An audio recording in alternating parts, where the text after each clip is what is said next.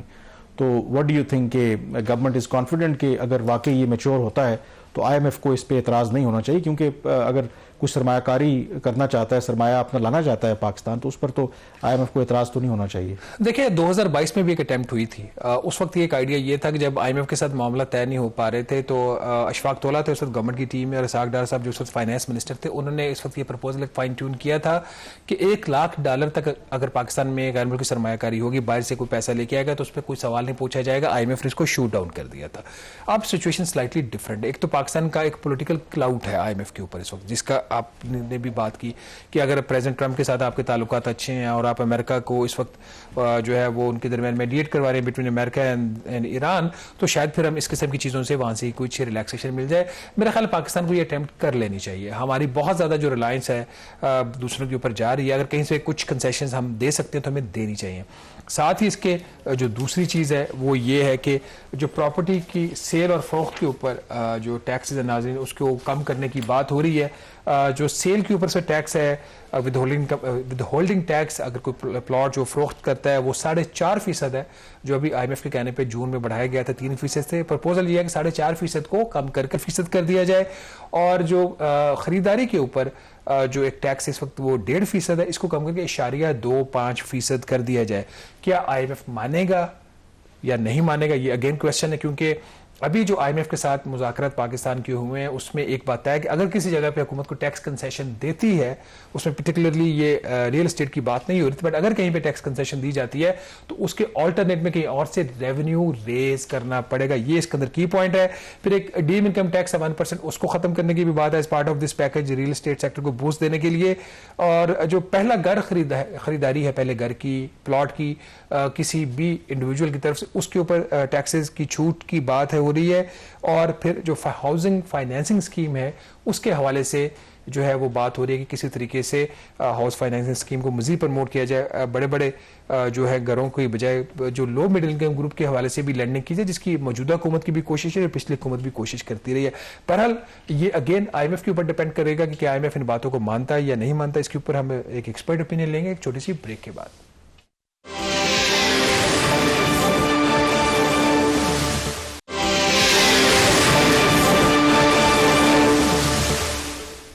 جی break کے بعد ایک دفعہ پھر آپ کو خوش آمدید کہتے ہیں. بریک سے پہلے ذکر کر رہے تھے کہ یہ جو مشرق وسطیٰ میں جاری جنگ ہے اس کے نتیجے میں ایک اپرچونٹی ضرور ہے پاکستان کے لیے, خاص کر کے وہ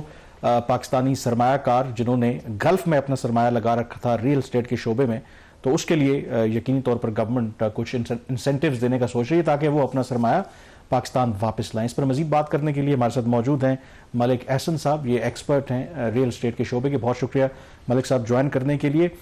سب سے پہلے تو I think in recent years دیکھیں جو پاکستان میں جو ریئل اسٹیٹ کے شعبے سے لوگ منسلک ہیں شاید حکومتی پالیسیوں سے اتنے خوش نہیں تھے, تو اس کو سامنے رکھتے ہوئے ڈو یو تھنک کہ گورنمنٹ اب جو سوچ رہی ہے کہ جو لوگ اپنا سرمایہ گلف کنٹریز میں محفوظ نہیں سمجھ رہے وہ اپنا سرمایہ پاکستان میں واپس لے کر کے آئیں, کیا پراسپیکٹس نظر آتی ہیں آپ کو اس کی؟ بسم اللہ الرحمن الرحیم. کامران بھائی آپ نے بالکل ٹھیک کہا کہ گورنمنٹ نے فائنلی یہ سوچا کہ ہم لوگوں کو اس سائٹ پہ انسینٹیوائز کریں تاکہ جو ریمیٹنسز بڑھیں اور پلس جو کیپٹل باہر فلائی ہوا وہ واپس آ جائے. بٹ جو آپ نے انٹرو میں بولا کہ جی پالیسیز وغیرہ کا, تو وہ پالیسیز نہیں تھی, انٹینشنلی آپ کی گورنمنٹ نے اس کو ریل اسٹیٹ سیکٹر کو ہاؤسنگ کو انڈر سٹریس رکھا ود ہیوی ٹیکسیشن اور ہیوی چارجز کے طور کے اوپر. اچھا, اس میں ملک صاحب آپ کہہ رہے ہیں انٹینشنلی اس کو انڈر انہوں نے سٹریس رکھا, اس کی ایک وجہ یہ بھی تو تھی نا کہ جس طریقے سے پرائس اسپیکولیشن ہوئی ہے خاص طور پر اوپن پلاٹس میں, فائلیں بکی ہیں اس ملک کے اندر, کوئی ریگولیشن نہیں ہے, ہاؤسنگ سوسائٹیز بن گئی, پیچھے اپروولز کوئی نہیں ہے, تو یہ بات تو ٹھیک ہے, پھر تو ہر حکومت چاہے یہ نون لیگ کی گورنمنٹ ہو یا کوئی بھی ہوتی وہ تو انڈر سٹریس رکھتی نا تاکہ یہ اسپیکولیٹو ایلیمنٹ ختم ہو. آپ کو بہت اچھی طرح پتا ہے کہ 2 سال پہلے تک کیا ہوتا رہا, ہم آج کی بات نہیں کرتے, کہ پلاٹس جو تھے ایک عام آدمی کی لی سے باہر چلے گئے تھے, تو وہ تو حکومت اپنی جگہ پہ ٹھیک نہیں تھی. پھر نہیں بات یہ ہے, یہ تو کوئی طریقہ نہیں ہے کہ آپ کسی چیز کو روکنے کے لیے اس کو نیگیٹو سائڈ پہ کر دیں. تو اس کا آپ نے کیا بینیفٹ لیا, آپ کا ریونیو بھی کم ہوا, آپ کے ملک سے کیپٹل بھی فلائی کر گیا, اب آپ اس کے لیے سر جوڑ کے بیٹھے ہیں کہ ہم اس کو کسی طریقے سے واپس لائیں. اور آپ تو خود اس کی وٹنس ہیں پالیسیز کے, میں مینشن نہیں کرنا چاہتا کہ جو پالیسیز ایف ای ڈیز جیسے اناؤنس ہوئی اور اس کی پرائس آپ نے بھی پے کی. مطلب ایشو یہ ہے کہ اگر کہیں پہ غلط کام ہو رہا تھا اس کو ایڈریس کرنے چاہیے کہ بجائے اس کی کہ آپ اس چیز کو وائنڈ اپ کروا دیں پورے پاکستان میں. ابھی جو کامران کا سوال تھا, یہ جو بات ہو رہی ہے کہ گلف سے پیسہ پاکستان واپس لایا جائے, یہ ایک پاکستان کے لیے اپارچونٹی ہے, کرائسس کے اندر اپارچونٹی ہے, اس کی کیا پراسپیکٹس ہیں؟ ماضی میں بھی اس طرح کی اٹیمپٹس ہوئی ہیں, حکومت کامیاب نہیں ہوئی. کیا ہم جو ہمارا سرمایہ ابدار ہمارا پاکستانی جو باہر چلا گیا ہے, جو مڈل ایسٹ چلا گیا ہے, وہ آج اس کو یہ اعتماد حکومت دینے میں کامیاب ہو جائے گی کہ وہ سیف طریقے سے اپنا پیسہ واپس لے, اس کو کل ایف بی آر بھی تنگ نہ کرے, اس کو کل ایف آئی اے بھی تنگ نہ کرے؟ شہباز بھائی یہ تو آپ بہتر بتائیں گے, آپ نے آج سٹوری بھی کی ہے اور مجھے بھی تھوڑا بہت جو نالج تھا کہ پرائم منسٹر نے جو ابھی میٹنگ کی ہے اس میں گورنمنٹ کی انٹینٹ تو پازیٹیو ہے, بٹ اس پہ ٹرسٹ کیسے ہوگا کہ گورنمنٹ یہ میئرز لے لے گی. اگر سپوز میں اوورسیز پاکستانی ہوں, دبئی میں بیٹھا ہوں, بحرین میں, قطر میں, مجھے پہلے پتا تو چلے پاکستان گورنمنٹ کر کیا رہی ہے. جو یہاں کے سرمایہ دار ہیں, اور میں آپ کے پہلے پروگراموں میں بول چکا ہوں, ہم باہر پیسے لے کے جانا چاہ رہے ہیں, گلف میں یہ ہوا ہے, باقی اوپننگ ابھی کھلی ہیں. جب تک آپ اس سیکٹر کو انسینٹیوائز نہیں کریں گے, لوگوں کو پازیٹیو پکچر پینٹ نہیں کریں گے, تب تک آپ کا یہ پرابلم چلتا رہے گا. ملک صاحب یہ بتائیں کہ کیا جس طرح ابھی یہ اسپیشل کمیٹی بھی بنی ہے ریل اسٹیٹ کے ایشوز کے اوپر, تو آپ کے خیال میں کیا اقدامات ان کو کرنے چاہیے, کون سے انسینٹیوز دینے چاہیے کہ جو نہ صرف جو باہر سے لوگ اگر سرمایہ لانا چاہتے ہیں وہ بھی واپس لائیں, جو لوکل جو انویسٹر ہے اس کو بھی ذرا ایک انکریجمنٹ ملے؟ جی کامران بھائی, اس میں سب سے جو آج شہباز بھائی نے بھی لکھا سٹوری میں, ایک تو جو ٹیکسیشن ہے اس کی پرسنٹیج کم کی جائے تاکہ لوگوں کو پتا چلے کہ گورنمنٹ کی انٹینٹ ہے. کیونکہ اگر آپ کو یاد ہو لاسٹ ایئر بھی ہم نے مارچ اپریل میں ایسی ہی ایکسرسائز پہ بہت کام کیا کہ جی ہم اس سیکٹر کو لے کر چلنا چاہتے ہیں, بٹ انفارچونیٹلی جب یہ پرپوزل آئی ایم ایف کے پاس گیا, اور میں یہ سمجھتا ہوں وہ غلطی گورنمنٹ کے پارٹ پہ یہ تھی کہ جنہوں نے اس کو پریزنٹ کیا آئی ایم ایف کے سامنے وہ کیس پراپرلی پلیڈ ہی نہیں کر سکے, کیونکہ وہاں پہ آپ نے صرف بلڈر اور ڈیولپر کے 4 لوگوں کو بٹھا کے آپ نے جب کیس پلیڈ کیا تو آئی ایم ایف نے نو کر دیا. اگر اس دفعہ بھی انہوں نے یہی حرکت کی تو مجھے خدشہ ہے کہ شاید یہ نہ ہو کہ اس دفعہ بھی یہ بلنڈر ہو جائے. بٹ مجھے اس دفعہ پرائم منسٹر کی انٹینٹ لگتی ہے, کیونکہ جو انہوں نے ان کے ورڈ سے اپنی اس میٹنگ میں کہ میں جی یہ کسی بھی طریقے سے امپلیمنٹ کرنا ہے اس بجٹ میں. ابھی ویسے ایک پازیٹیو امپیکٹ تو یہ آ رہا ہے کہ 7 کو ایک ٹینٹیٹیو ڈیٹ آئی ہے کہ 7 اپریل کو پرائم منسٹر کنونشن سینٹر میں ہاؤسنگ لون مارگیج کے اوپر لوگوں کو خوشخبری سنائیں گے, جو کہ آلریڈی ویسے اسٹیٹ بینک اس کو نوٹیفائی کر چکا ہے اور بینکس کو بتا رہا ہے. بٹ اس میں بھی اتنی ہرڈلز ہیں کہ وہ میں آپ کو کیا بتاؤں. مطلب پرابلم ایک سب سے بڑا کامران بھائی یہ ہے, جب یہ پرائم منسٹر صاحب میٹنگ چیئر کرتے ہیں نا تو تمام سرکاری ملازمین بیٹھے ہوتے ہیں. مطلب ایک طرف چیئرمین ایس بی آر ہوں گے, ایک طرف سی ڈی اے کے چیئرمین ہوں گے. وہاں پہ یہ دونوں یہ نہیں بتاتے کہ ہمارے کیا بلنڈر ہے. اگر اس میں کوئی پرائیویٹ سٹیک ہولڈر بیٹھے, مطلب ابھی آپ جیسے مارگیج کی بات کر رہے ہیں, مارگیج کے اندر سی ڈی اے 1.5 لاکھ روپیہ لین مارکنگ کا چارج کر رہا ہے ایک عام آدمی سے. مطلب گورنمنٹ 5.5% سبسڈی پے کر رہی ہے, آپ نے 5% پہ لون ملنا ہے, لیکن جو اس کے ادر چارجز ہیں وہ تو گردن سے پکڑنے والے ہیں, اس کے اوپر کوئی بات نہیں کرتا, کیونکہ ادھر وہ میکنزم یہ ہے, you scratch my back I scratch your back. لیکن ملک صاحب پرائم منسٹر لیول پہ تو یہ ہر چیز ہر لیول کی ڈسکشن نہیں ہو سکتی نا. پرائم منسٹر نے ٹاسک فورس بنائی جس میں آپ لوگ سارے ریئل اسٹیٹ کے ریپرزینٹیٹو بھی وہاں پہ موجود تھے پچھلے سال. ابھی بھی جو اس کی ریکمنڈیشن ہے اس میں انہوں نے بہت سارے لوگوں کو کنسلٹ کیا, آپ کے لوگوں کو بھی. ابھی بلکہ کل میری کسی سے بات ہو رہی تھی, وہ کہہ رہے تھے انہوں نے بھی ریکمنڈیشن پرائم منسٹر کو بھیجی ہے through task force. But the point here is کہ اب ایک اور جو چیز سامنے آ رہی ہے کہ لگ ایسے رہا ہے کہ ریئل اسٹیٹ سیکٹر کے اندر بھی 2 گروپس ہیں, 2 لابیز ہیں. ایک ڈیولپرز کی لابی ہے جس کو غالباً گورنمنٹ زیادہ بیک کر رہی ہے, وہ کہہ رہے ہیں کہ گھر بنیں گے, لوگ خریدیں گے, تو اس میں زیادہ ایکٹیویٹی ہے اور اس میں اسپیکولیشن بھی کم. اور دوسرا جو ہاؤسنگ سوسائٹیز کے اندر پلاٹس کی جو خرید و فروخت ہے اس کے اندر ایک اپنی ایک جو ہے وہ ایک ان کی اپنی لابی ہے. تو آپ کیا سمجھتے ہیں کہ یہ اگر آپ لوگ ان ہاؤس جو ہے وہ مل بیٹھ کے خود ڈیولپر بھی اور ڈیلرز بھی اگر آپ لوگ ایک پیج پہ آ جائیں تو پھر حکومت کے لیے پھر ایک پیکج کو فائنل کرنا, اس کو امپلیمنٹ کرنا, پھر آئی ایم ایف سے بات کرنا آسان نہیں ہو جائے گا؟ شہباز بھی آپ نے بہت اچھی چیز کو آئیڈینٹیفائی کیا. پرابلم یہ ہے کہ ہمارے جو بلڈرز اور ڈیولپرز ہیں نا وہ ریئل اسٹیٹ کو مائنس کرتے ہیں. وہ کہتے ہیں کہ ہم ہے جو اس انڈسٹری کو لے کر چلیں گے. اور میں یہ سمجھتا ہوں کہ پرائم منسٹر صاحب سے میری گزارش ہے آپ کے پروگرام سے توسط سے ساری چیزیں بالکل ٹھیک ہو جائیں گی. آپ تمام بلڈرز اور ڈیولپرز کے لیے یہ قانون بنا دیں کہ وہ without escrow account public money جہاں پہ انوالو ہوگی, انسٹالمنٹ پہ پلاٹ بیچے جائیں گے, وہاں پہ وداؤٹ ایسکرو اکاؤنٹ کوئی بلڈر ڈیولپر کام نہیں کر سکتا. یہ ملک بہت بہتر راہ پہ گامزن ہو جائے. اسی پوائنٹ پہ پروگرام کنکلوڈ کرتے ہیں. پروگرام دا ریویو سے اتنا ہی. کامران یوسف اور شہباز رانا کو اجازت. اللہ حافظ.